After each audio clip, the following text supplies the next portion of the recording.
Okay. Yes. Ito na ang ating portion ng special interview ng ating mga VIP guests. Aba? Oh, yes, Oo. finally. Ngayon, ang special guest po natin ay ako, OFW. Ako, OFW, Yes. lahat ng mga OFWs natin. Anong number yan? Ay, nako, number, ano nga pala? Anong number ng ako, OFW? Siya Aalamin mag-introduce. natin. Oo. Let's welcome Siyempre. our special guests today, Dr. Chi Umandap and Vince Manyalak. Yun. Dr. G. Magandang araw po. Hello! Who is There's Dr. Si Hello, Dr. Chi. magandang araw po, Ma'am Cory and Sir Emer at Hello po. syempre kay Chairman na magandang araw po. Ako po si Dr. Chi Umandap ng 116 ako Yan! OFW. 116. Johan 16. Ako, OFW, Doc Chi. Maganda ang pangalan ng party list nyo. Yan. Ako, OFW.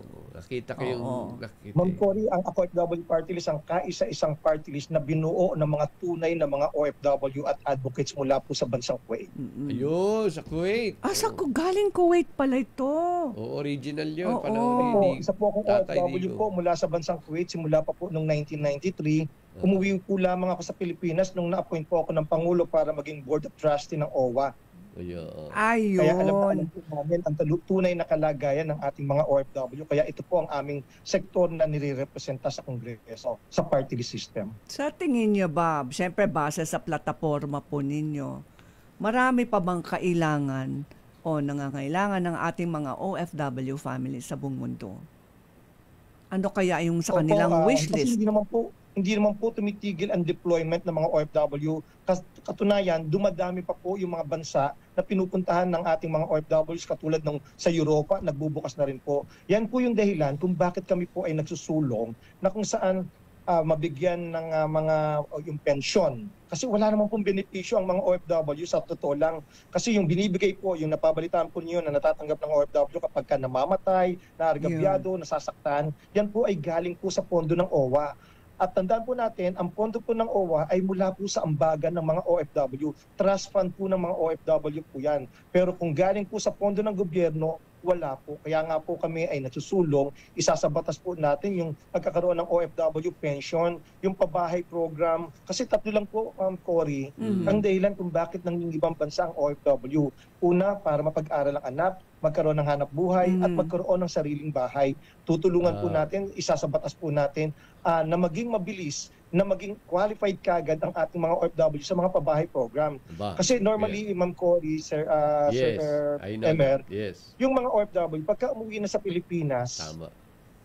pagka nag-loan ng bahay, ang unang hahanapin po dyan yung yung employment certificate. Tapos yung certificate na kaya mo na magbayad. Pero most of the time, mga OFW natin, puro mga retired OFW po yan at inuna po nila yung pag-aaral ng kanilang mga anak.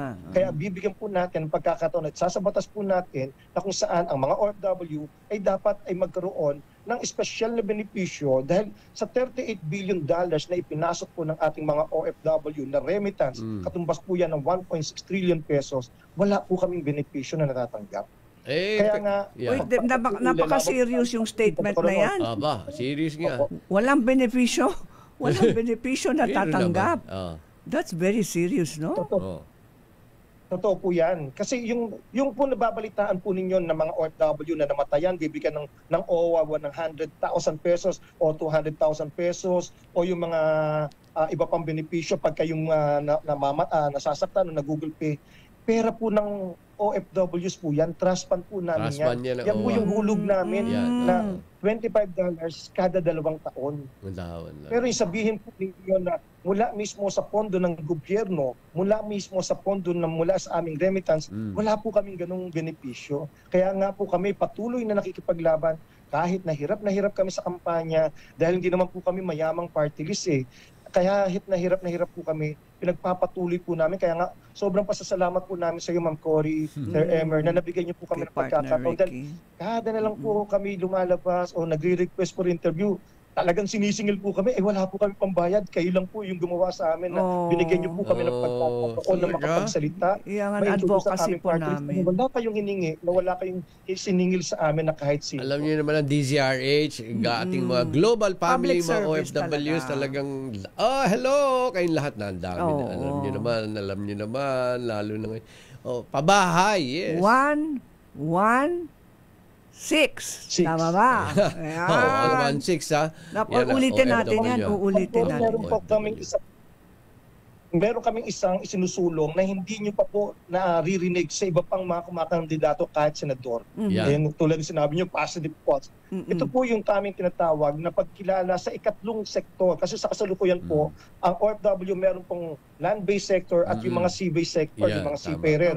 Amin pong isinusulong at sasabatas ang pagkilala sa ikatlong sektor na tatawagin po nating remote Filipino workers. Mga Pilipino manggagawa na kumikita ng dolyar mula sa ibang bansa pero hindi lalabas ng Pilipinas. Kabilang dito na makikinabang yung mga solo parents, pati yung mga PWD, pati na rin po yung mga nag-retire ng mga OFW. Ihahanap po natin sila ng trabaho na katulad ng sa isang OFW pero hindi kinakailangan lumabas ng bansa dahil ang kanilang trabaho ay digital. Katulad Digital yung mga nomads. assistants, yung mga arkitekto, yung mga engineer. Hindi na nila kinakailangan lumabas ng bansa dahil digital naman po ang kanilang trabaho. Pero considered OFW din sila. Kilalanin po ang sektor. Sorry, Dr. Chi. Ibig sabihin yung nag-online work na hindi kailangan lumabas ng bansa, considered OFW din sila. Tama po kayo. Kaya nga magkakaroon po ng panibagong sektor, yun po yung tinatawag nating remote Filipino workers. Yung mga nababalitaan nyo po na nag-BPO, yung mga nag-virtual assistants, kumikita sila sa ibang bansa. Pero ang nangyayari po sa kasalukuyan, mga agent po ang kumikita ng mas malaki dahil kumukuha sila ng kontrata, dolyar ang sweldo, tapos babayaran nilang Pilipino sa peso. At meron din po mga insidente na meron mga BPO agent na nakakakuha ng kontrata directly sa abroad pero biglang nawawala yung employer nila, walang kasigurudahan kasi walang kontrata. Kaya nga sa pagkilala ng ikatlong sektor, yung ating remote Filipino workers, ang kanilang kontrata ay magkakaroon na ng authentication sa Philippine Embassy at sa Migrant Workers Office, magiging binding na po yan at ang kanilang susweldohin ay dolyares din. Mas malaki ang kikitain ng ating gobyerno. Gusto ko yan. Yan ang talagang inaano ko sa mga kabataan. Lalo naman sa probinsya. Click me kami. Mag-ano kayo, digital skills. Kasi wag na kayong malis. Diyan lang kayo. Makikita kayo ng dollars. Dapat ganon. Pero kailangan kailangan ng panibagong batas para dito. Ang kinakailangan po ay batas para masiguro po na hindi po ito magiging isang proyekto lang. Kasi mahirap po pagka ginawa lang pong executive order or memorandum order lang po ito. Pag napalitan po yung secretary, napalitan ng presidente, malamang mawawala dito. Institutionalize yan. Kailangan institutionalize na. Nakikilalanin kung paano kinilala ng OFW at yung mga seafarer po natin, yung mga land-based sector. And at the same time, alam mo, napakalaki po ng kikitain ng gobyerno sa pagpasok na ito dahil yung sweldo po nakikitain nila mula dun sa employer nila katulad ng $1,000. Kung yan ay sa OFW, 60% lang po ang napapakinabangan ng bansa dahil yun ang ipadadala ng OFW. Pero sa remote Filipino workers, ang sweldo nila $1,000, ipadadala ng employer dito sa Pilipinas yung $1,000 dito mismo sa Pilipinas mauubos o gagastusin ng remote Filipino workers po ang pera po na yan. Mas malaki ang pakikinabangan ng ating bansa. At dagdag ko lang po, ito po ay hindi bago. May market po tayo na kinakailangan makipagkompetensya kasi pa-digital na po ang ating bansa eh. Yung teknolohiya natin digital na. Kasalukuyan po, kumikita ng malaki ang Pakistan at ang India. Sila po ang nakakuha ng mga digital works sa Europa. Ito po yung ating kinakailangan na gawing batayan, kakumpetensya upang sa ganon makipaglaban tayo, makipagsabayan tayo. Napakagagaling po ng ating mga OFWs. Lalo na, ito po yung magbibigay tuldok sa tinatawag po nating brain drain. Lahat ng matatalinong mga Pilipino naglalabasan ng bansa. Yung mga scientists, mga engineers, ito, brain gain na po. Hindi sila lalabas ng bansa. Bring the game back. Ayun. Yes, totoo. Maganda yun, Dr. Chi. At siyempre, alam nyo, makakapag-alay pa sila ng mga revenues back to the Philippines. Ito. Alam mo, Magagaling Pero ang talaga itong mga pinaka-importante OFWs. dito, Kuya Emer, Oo. hindi na mahihiwalay ang pamilyang Pilipino. Yun, Kasi nasisira totoo. po yung business Totoo, ang unit, ating yung pamilya po. Yun po social- yung negative effect po Yes, ng ang negative OFW. effect Marami ng pong social broken ills. Ang dami families, niyan. marami pong Ang dami teenage na. pregnancies, Of marami course. pong mga kabataang Totoo. anak ng OFW na Yes. nalulong sa bisyo Totoo at po. napahamak na punta sa mga kaliwang grupo. Totoo Sa po. pamamagitan ng Totoo. remote Filipino workers, hindi kinakailangan lumabas ng bansa ang kanilang magulang at para iwanan lamang sila para kumita ng dolyar. Tama. Talagang pinag-aralan nyo ito ng Oo, mabuti, syempre. Dr. Chi. Oo, tumutulong ang DICT ngayon. May mga AI skills may mga upskill tayo dapat talaga. Totoo naman yan. Magaling talaga Dr. si Doc. Chi, ilan kayo sa party list ninyo? First nominee kayo? Opo, ako po ang chairman at first Yes, nominee ng yes. Ako OFW. 10 po ang nominees kada party list. Yan po ang ni-require ng ating COMELEC sa lahat ng party list. Tapos sino yung second nominee? Di ba si Vince? Si Vince, ang second nominee po namin ay si Attorney Marlon Valderrama at Ayun. ang third ay si Vince Manyala. Manyalag, si Ay, Vince. kilala Si ko Vince yan, ang si Vince lumapit sa Manyala akin ka. eh. Oo. Oo. Opo, talagang sobrang nakiusap po siya sa inyo kaya kami po Yes. nagpapasalamat po kami sa inyo kasi po talagang hirap na hirap po kami makakuha ng media exposure dahil ang laki po ng hinihingi sa amin. Ala. Sino yan? Sino humingi na yan? Sabihin mo sa akin yan, bulong mo sa akin dito. Ngayon na, ngayon.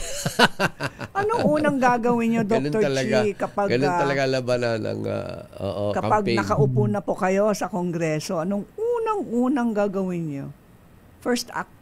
Unang-una, gagamitin po natin yung kapangyarihan sa privilege speech upang sa ganun hindi na po kami magpapasa ng bill. Kumbaga sa privilege speech, diretso na po yan, may papasa na po sa mga committee.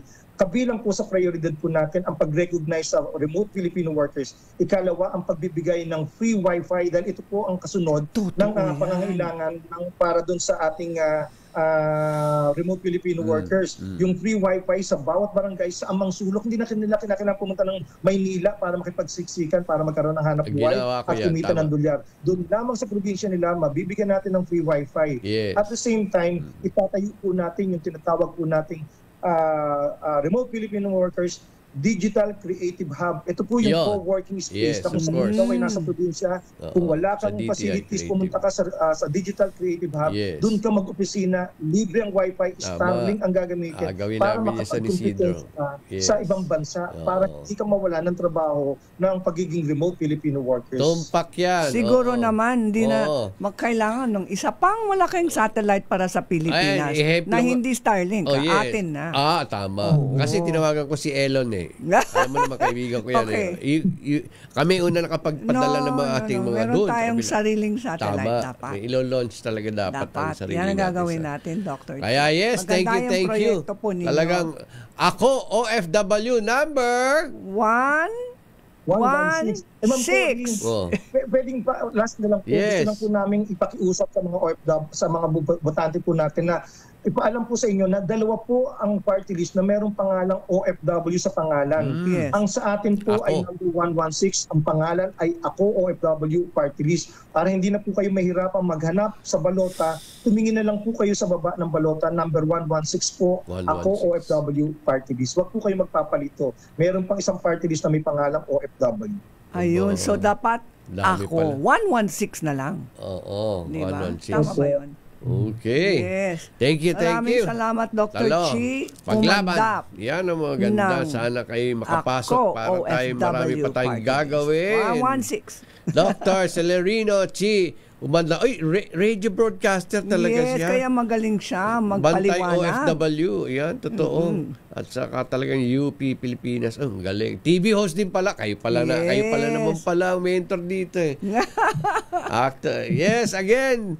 Congratulations and good luck po. Ako God bless you OFW. po, Dr. Chi. Thank At you ako po. party God bless list, you din po, OFW Ma'am party Tony, list. Sir Eller, maraming salamat po sa pagkakataon. Mabuhay po kayo. Mabuhay. God bless you more. Mabuhay po kayo. Mabuhay. Thank you. Thank you. God bless. Yan, Ayan, mga nabigyan kababayan, natin sila ha? ng talagang dito public service natin Yun. eh. Mga greetings natin. Nako, ano na pala. Sa bagay, pwede Oo naman nga, tayo.